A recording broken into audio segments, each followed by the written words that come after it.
मोठी रॅली राहते, परंतु यावर्षी सर्वसामान्य लोक आमच्यासोबत अनेक लोक जुळले आहे. कारण नुकतंच इलेक्शन झाल्यामुळे लोकांचं म्हणणं होतं की भाऊ आम्ही तुमच्याशी ताकदीनं आहोत, तुम्ही जो कुठला कार्यक्रम कराल त्या कार्यक्रमामध्ये आम्ही हिरेरीनं स्वतःहून भाग घेऊ. मला याच्यातच खूप आनंद आहे. प्रचंड समर्थन दिलं आहे तुम्हाला प्रभाग 34च्या लोकांनी.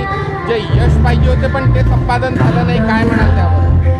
यश मिळालेलंच आहे. तुम्ही बघताय माझ्या मागे किती जनता आहे आणि हे जनतेलाही माहीत आहे काय झालं ते.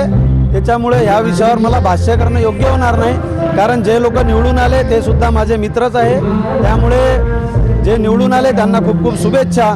निवडणुकीमध्ये हार जीत चालत असते, परंतु जर कुठल्या प्रकारचं षडयंत्र झालं असेल तर ते लोकशाहीला मात्र धोकादायक आहे, असं मला या निमित्तानं सांगावं असं वाटतं. पुढील 5 वर्ष कसे राहणार आहे? सुनील मानेकर लोकांसाठी तत्पर राहणार आहे का? 100% तत्पर राहणारच आहे. 24/7 आम्ही दोघे नवरा बायको अवेलेबल राहू. आमच्या प्रभागामध्ये संपूर्ण बॅनर मी लावलेले आहे आणि कमीत कमी मला आता 2,000 ते 2,500 लोक प्रभागातले भेटून गेले. विविध नगरमधील लोक भेटून गेले की त्यांनी सांगितलं की भाऊ तुमचा हार ही होऊच शकत नाही, तुम्ही आमच्यासाठी सदैव तत्पर राहा, तुमच्यापासून आम्हाला खूप अपेक्षा आहे.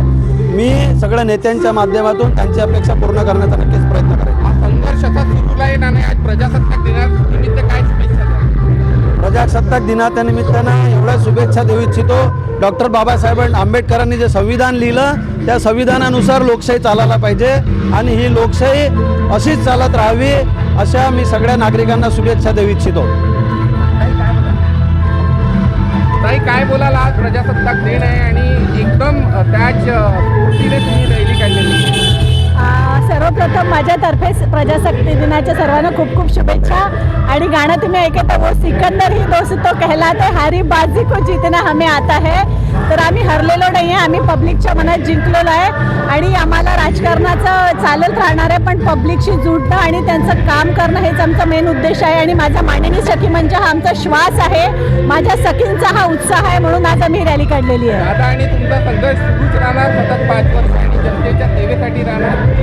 संघर्ष नाही, आमचा दोघांचा आत्मविश्वास आहे की ह्या सखीच माझा श्वास आहेत, ह्याच माझ्यासाठी आत्मविश्वास आहेत आणि सखींसाठीच आम्ही सुरुवात केली होती. आज सखी आहेत, उद्या विद्यार्थ्यांसोबत आम्ही आहोत आणि आमचं जे कार्य आहे ते अविरत चालू राहणार आहे. दिवस येतील जातील, पण म्हणतात ना कि हार के बाद जो जीते उसमें ज़्यादा मजा आता है. हम हारे नहीं, हम पब्लिक के दिल में जीते हैं.